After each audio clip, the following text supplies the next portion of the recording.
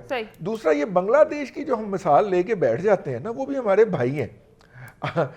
اگر ہمارے لیڈرز کی ہم برطانیہ میں جائیدادیں نکال لیتے ہیں تو ذرا پتہ کریں نا, وہ جو خاتون بیٹھی ہوئی ہے حسینہ واجد, اس کی اور اس کی اولاد کی کہاں جائیدادیں ہیں. آدھے سے زیادہ بوڈاپیسٹ انہوں نے خرید لیا ہے ہنگری کے اندر. اور میں نہیں کہہ رہا, یہ باقاعدہ ڈاکومنٹری پونے گھنٹے کی چلی ہے اس کے اوپر, الجزیرہ ٹی وی چینل کے اوپر, ابھی بھی اس کی ویب سائٹ پہ پڑی ہوگی, وہ دیکھی جا سکتی ہے.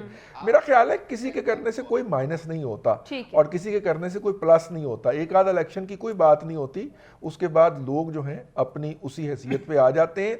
الیکشن ہوتے رہنے چاہیے. بالکل ٹھیک ہے. الیکشن ریگولر انٹرول کے ساتھ. سلمان عابد صاحب, شفاف الیکشن کا جو ادھورا خواب ہے, کیا وہ کبھی پورا ہو پائے گا؟ موجودہ حالات میں تو بالکل نظر نہیں آتا, جہاں سارا کا سارا کنٹرول بیسڈ سسٹم جو ہے وہ چلانے کی کوشش کی جا رہی ہے.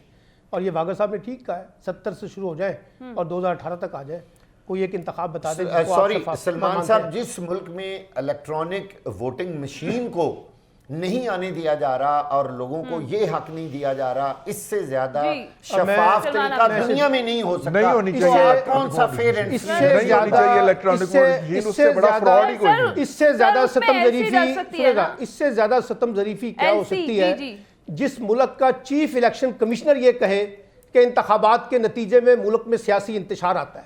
وہاں شفاف انتخابات, آپ بھول جائیں شفاف انتخابات, جہاں الیکشن کمشنر جو ہے کھڑے ہو کر انتخابات کی نفی کرے, انتخابات کے خلاف کمپین چلائے, انتخابات کے خلاف ایک ایسا پروپیگنڈا کرے کہ جناب جس سے انتخابات تو مسئلوں کو حل کرتے ہیں, بگاڑے ہوئے چیزوں کو درست کرنے کی طرف اسٹیپ ہوتے ہیں. اور یہاں چیف الیکشن کمیشن جا کے عدالتوں کو کہتا ہے کہ اگر آپ نے الیکشن کروائے تو اس سے ملک میں انتشار پیدا ہو جائے گا. اور یہ شفاف الیکشن جو ہر دفعہ شفاف ہوتے ہیں بقول چیف الیکشن کمشنروں کے, چاہے وہ آج کے ہیں چاہے وہ پہلے ہیں, ہر الیکشن کے اوپر کوئی مجھے بتا دیجئے جس کے اوپر متنازع امور نہ ہو. اور اگر کسی کو شک ہے تو وہ جو اپنا بنا تھا عدالتی کمیشن, اس نے تو 40 نکات دیے تھے نا جی عدالتی اصلاحات, اس کے انتخابی اصلاحات کے حوالے سے. وہ آج کہاں کھڑے ہیں, وہ جا کے پوچھ لیں.